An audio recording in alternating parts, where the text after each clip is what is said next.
Hey there gang, your Guitar Sage here, and this is part 2 of our chord noodling lesson, where basically what I'm doing is I'm talking about how to take chords and the notes that complement those chords in a specific key, and using those notes to make your chord progressions more interesting.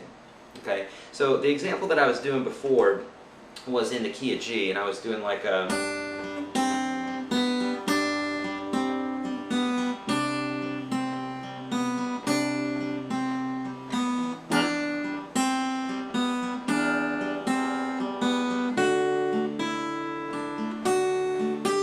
Okay, so now I changed the melody on that 4th chord, but for the most part I had a G, a C,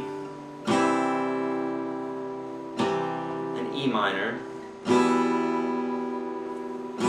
and a D. Okay?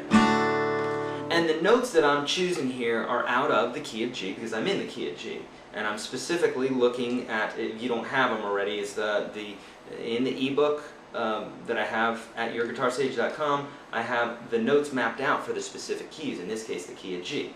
Okay, so let's take a look at another key here and maybe something else you could do. So as I mentioned earlier, our brains are always looking for patterns. They're always looking for symmetry. They're looking for it in art, in every way, in math, in music. We're looking for repetition, but we want things to be interesting too. That's why songs that are made for kids, you know, real elementary type songs, are very, very simple, and they're really easy to get, and you memorize them very easily. Like Twinkle, Twinkle, Little Star, which actually wasn't written for a kid. It's actually a classical piece done by Amadeus, but we kind of simplified it a little bit and made it, it's a very simple melody. It's got a lot of repetition, a lot of pattern, and that's why it's so acceptable. You take a band like Radiohead, which is one of my favorite bands, they use repetition, but they kind of do it sparsely, and they do it in such a way that it takes longer to learn the songs, longer to get excited about the songs, but then they have a much longer shelf life than, say, a typical pop song. Say, like, maybe, I don't want to offend anybody there, but I love Taylor Swift. I think she's great. Very talented girl, but say a song like that, you get it the first time, but then you're not going to be listening to it, you know, wearing that record out 10 years from now, whereas Radiohead, OK Computer, you're going to, you know, wear the CD out because it has so much shelf life. So, don't write to me offended, please. I love all music. Just trying to make an example there that's palatable and understandable. Okay, good. All right, so here's the deal. Let's talk about the key of C, all right? So in the key of C, I have...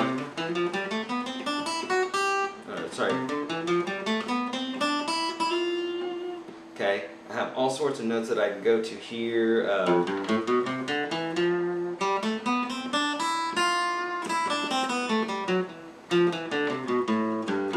Sorry, I mixed up with the key of G, but that's the key of C right there. On the ebook, I do have the notes for the key of C open, and that's what we're going to concentrate on right now. So I don't necessarily have to play a melody. I can, say, take 1 or 2 notes and just noodle back and forth between them to create a little something. Maybe I'll do something like, okay, I'm going to use C. I'm going to use C, A minor, G, and F.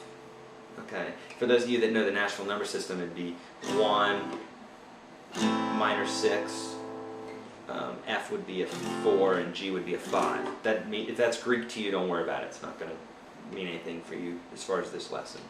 Okay, so I'm in the key of C, and I could take, you know, I got all these notes I could choose from in the key of C. So I'm going to take a few and try to create some little melody. I'm going to wedge it into these chords, see what I can come up with. Okay, so okay,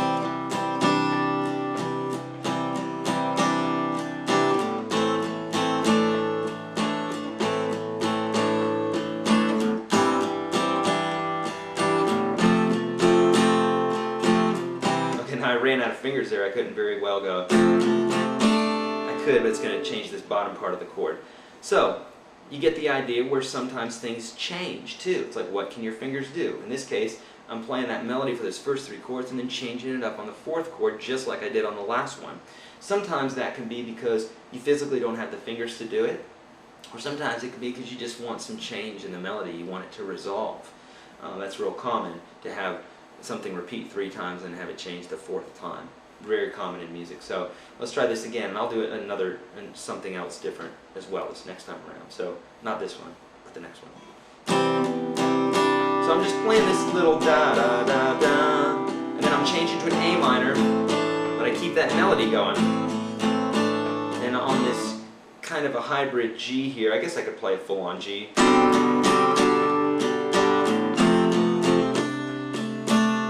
That as well, but I'm going to choose just to go. Okay, so here would be, I'm going to play it now with some feel.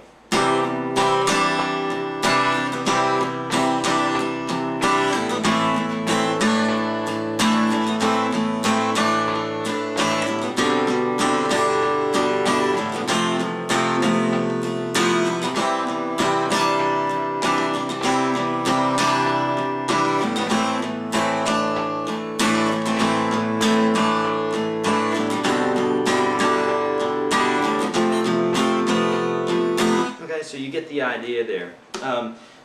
Let's see, there's all sorts of things we could do. Let's see. Let me take something, say, in the key of E minor, and I'm literally making this up. I made those other ones up as we went along, so I may flub up. That's fine. I love you guys, and I feel that close to you that I'll flub up in front of you. But let's say we're in the key of E minor, which is the relative key of G. You would know that if you had the e-book. Okay, but let's say we're in the key of G, or the key of E minor. It's the relative key, meaning they share the same subset of notes, which is G, A, B, C, D, E, F sharp, G. Okay, E minor shares the same exact notes. So, if I'm in the key of G, I can noodle around just like I did with that from that first video, right? Take that melody. I can do the same thing in the key of E minor.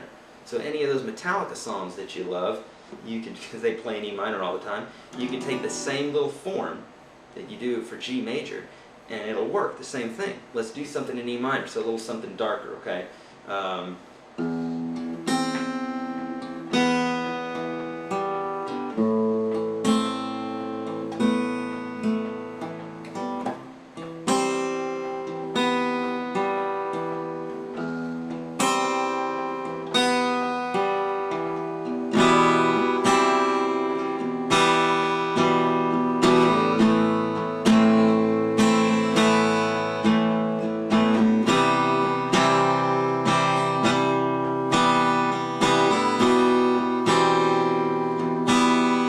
I'm just kind of noodling with that one little note there each time, you know. But don't be afraid to, if you're playing a chord and you can either hear it with your ear or you know it from the modes or from the scales and knowing what notes you could play for a specific key, don't be afraid to do a little experimenting, hanging on chords. Take for instance Good Riddance by Green Day, Time of Your Life. He hangs on these 2 notes here for the most part. He goes, and it changes there, but basically you have this note in common the whole time.